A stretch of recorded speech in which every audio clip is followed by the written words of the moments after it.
مع جمهورية مصر العربية الشقيقة ومع شركائها الإقليميين الدوليين، ودعم المساعي الرامية التي تثبيت التهيئة وتسهيل وصول المساعدات الإنسانية وتهيئة الظروف الملائمة لاستئناف مسار السلام وفقا للمرجعيات الدولية المتفق عليها. لقد رشحت دولة قطر وجمهورية مصر العربية نموذجا مميزا للعلاقات العربية القائمة على الثقة المتبادلة والتعاون البناء، بما يعكس مكانة البلدين ودورهما المحوري في دعم مسيرة العمل العربي المشترك. وقد جاء هذا التطور تمر الحرص البلدين عن تنسيق وتفعيل الشراكة في مختلف المجالات.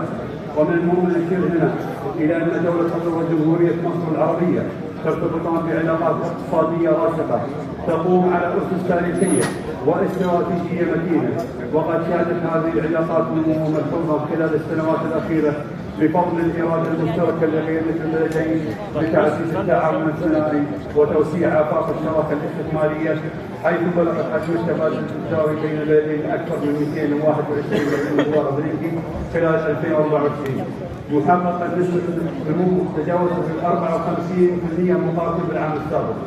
ومنذ أن تشرفت بتسليم مهام عملي في القاهرة لمست بوضوح هذا الفرص المتبادل من خلال ما لقيته من استقبال كريم يجسد عمق الروابط الأخوية بين البلدين ويؤكد الرغبة المشتركة في البناء على ما تحقق ودفع العلاقات الثنائية نحو آفاق أرحب، سواء في مجالات التعاون الثنائي المختلفة أو في تنسيق المناطق حيال القضايا الإقليمية والدولية ذات الاهتمام المشترك. ولا يفوتني في هذا المقام أن أعرض عن تقدير دولة قطر العميق للجالية المصرية في الدوحة، تلك الكوكبة التي أسهمت في إخلاصها وجهدها في مسيرة التنمية وخلفت بصمات مشرقة تعزز الأخوة والتآخي بين الشعبين الشقيقين. كما أتوجه بالشكر إلى مؤسساتنا الوطنية العاملة في جمهورية مصر العربية،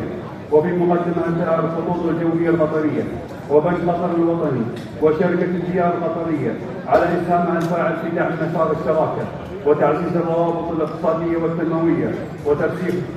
جسور التعاون المشترك بين البلدين الشقيقين. الحضور الكريم، اسمحوا لي في ختام كلمتي أن أرفع آيات التهاني والتبريكات إلى سيدي حضرة صاحب السمو الشيخ تميم بن حمد الثاني أمير بلاد غزة، وإلى سمو الأمير الوالد الشيخ حمد بن خليفة الثاني حفظهم الله، وإلى الشعب القطري الكريم بهذه المناسبة الوطنية المجيدة. كما توجه بالشكر